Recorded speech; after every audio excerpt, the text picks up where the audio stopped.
Egyptian security forces have mistakenly killed 12 people, including 2 Mexican tourists, believing them to be terrorists.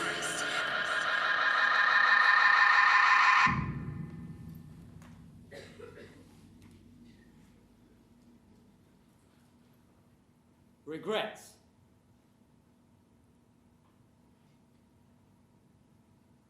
No, I don't think regret comes into it. It started small. I think people had just had enough. People always ask me that question, and I always answer the same way. Look, what you need to understand is we were in an impossible situation. A few hundred of us. But there's always a limit, isn't there? A limit to the punishment people can endure. Yeah, I do regret that day. You've read the reports? You've seen the testimonials? That's what people forget. How modest it all was in the beginning. I was working for a magazine at the time. They wanted me to go down and take pictures. This was before, well, you know. I regret not doing more. I regret not seizing the moment. I regret allowing the bastards to overwhelm us. I regret going so easily.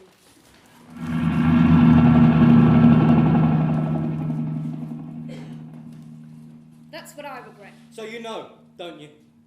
You know the kind of pressure. Well, anyway, it's all a matter of historical record now. 200 of us, 300 at the most. I had to walk. The trains weren't running. So I had to walk 5 miles from the office with my equipment. I know what you're thinking. You're thinking I must be pretty sick. I must be a pretty sick person to think like that, to say those things. Everything was standard procedure, Regis. I mean, we were equipped in the usual way, trained in the usual way. Students, nurses, pensioners. There were hundreds of people, everyone together. But I'm not unwell. Don't think that. I'm not a psychotic. I don't enjoy causing harm to other people. It's not in my nature. It gives me no pleasure to see other people suffer, whoever they are. Violence is ugly. Conflict is ugly. By this time, we had the water cannon. We weren't militant. We weren't revolutionaries. This wasn't some kind of revolution. People wanted me to take their picture. That surprised me. But sometimes a necessary act is an ugly act. Look, when you're outnumbered, it becomes necessary to focus on dispersal without getting too close to your subject. Otherwise, look, you've read the reports, haven't you? Protests. They pulled silly faces. They danced to music. They climbed on top of monuments. You can't change the world with marches and sit-ins. The fact is, we had all the necessary equipment, but not enough bodies. That's what it boiled down to. Numbers, boots on the ground. Yes, you could call it that. Violence. You can't change the world by writing letters to your local MP. There just weren't enough of us to get the job done properly. But it was peaceful. We weren't setting out to hurt people. That came later. You can't change the world by signing a petition. We wanted to organise. We wanted to send a message. We wanted to do something, actually do something. So we marched through the city, and by the afternoon there were thousands of us. The very notion of a peaceful protest is oxymoronic. As I moved through the crush of people singing their songs, waving their banners, I tightened my grip on the gun. I was never a very political person.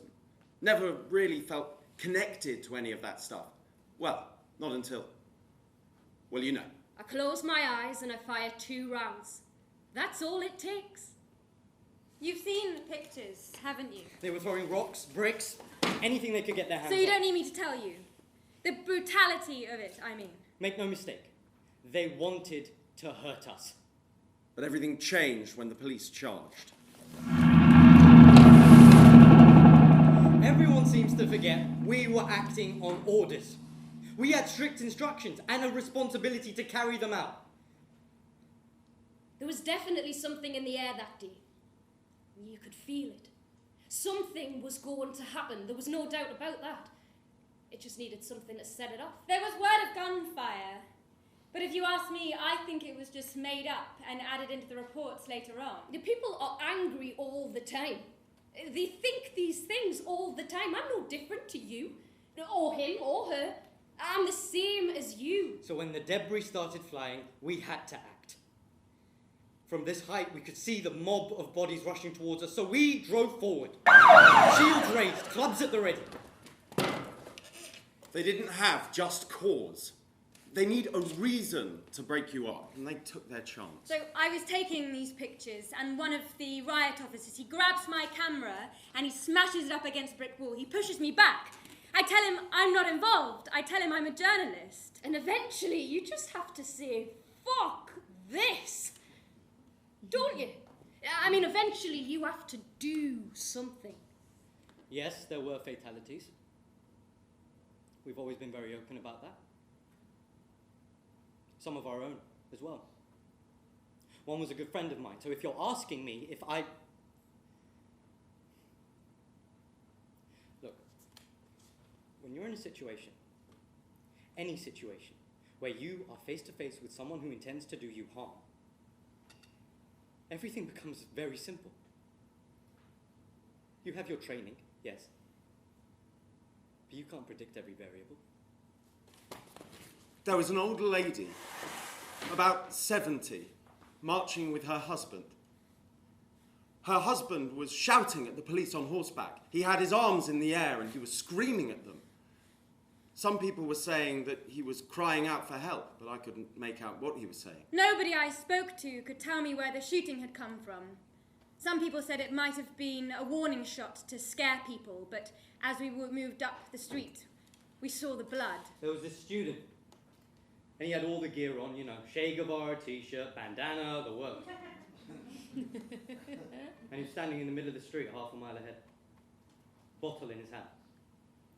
He was stuffing a greasy rag into this bottle, and he was trying to light it. The next thing I see is a truncheon connecting with the old man's jaw. There was blood over the pavement. It just gets to the point where words aren't enough.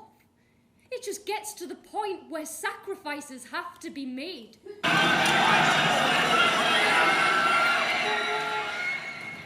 So I drive forward and strike him 3 times. Twice on the shoulder, 1 on the arm. He drops the bottle, and it smashes on the ground by his feet. The old man's face is bleeding. His eyes are glazed. He isn't moving. His wife is holding him in her arms. She's crying out, and all I can feel is this anger and hate, and all I can think to do is tear the flesh off the bones of those horses. You've seen the pictures. Everyone's seen the pictures. The ones the newspaper used for the front page. We weren't permitted to show any actual bodies for reasons of discretion, but we were allowed to show blood on the pavement. I don't think there's anything wrong with me for saying these things out loud. I mean, there's only so many times you can let them take advantage of you. There's only so many times you can let them push you around. Sometimes violence is necessary. I know how that sounds. I can see crowds of people shouting and screaming. The old man lying on the floor with the busted jaw, he isn't twitching anymore. But the picture that everyone remembers is the picture of the young man. That picture was posted onto every television set and every national newspaper across the country. I remember taking that one. You don't forget a thing like that, do you? Why should I have to turn the other cheek? Together, we can be strong. Together, we can fight back. I later learned that the young man suffered a shattered vertebra. His eyes are staring up at me in judgment. The old lady is crying. I remember spotting his crumpled body lying out in the middle of the road. There was blood pouring out of his ear. Every significant revolutionary movement throughout history has been paved with violence and death and destruction. This isn't anything new. I mean, I'm not reinventing the wheel here. The medical report said it was most likely the result of the second blow. There was something about seeing that which just killed me. I remember he was mouthing something. I can't hear any sound, but he was mouthing something over and over again. But sometimes you do need to push people.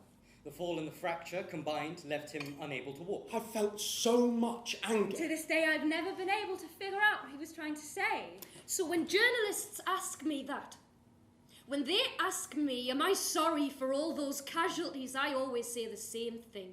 It's a necessary evil. He was 23. I could taste blood at the back of my throat. People told me I was a hero for bringing the horror and injustice of it all to light. And I know we didn't change the world that day. I know we failed. You don't need to tell me that. When the gun went off, there was a girl next to me. She was holding a half-empty beer bottle, stumbling back and forth. She was bleary-eyed, drunk. They said my pictures, that picture had revealed something. They said I was a witness. They said I was brave. But just because we failed on that day doesn't mean we'll fail the next day.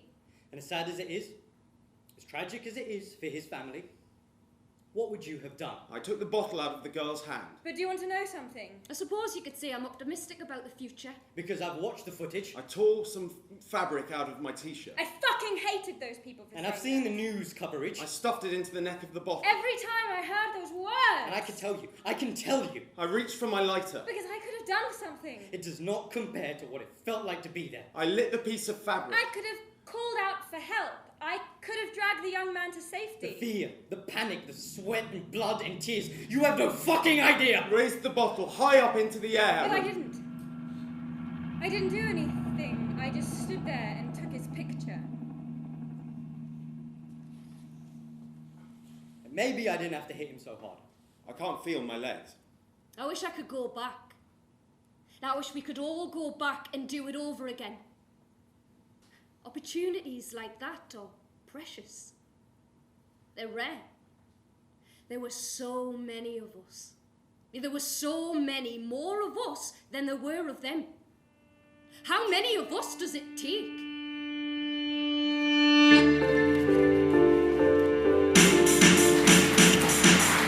The organisation that oversees the police in England and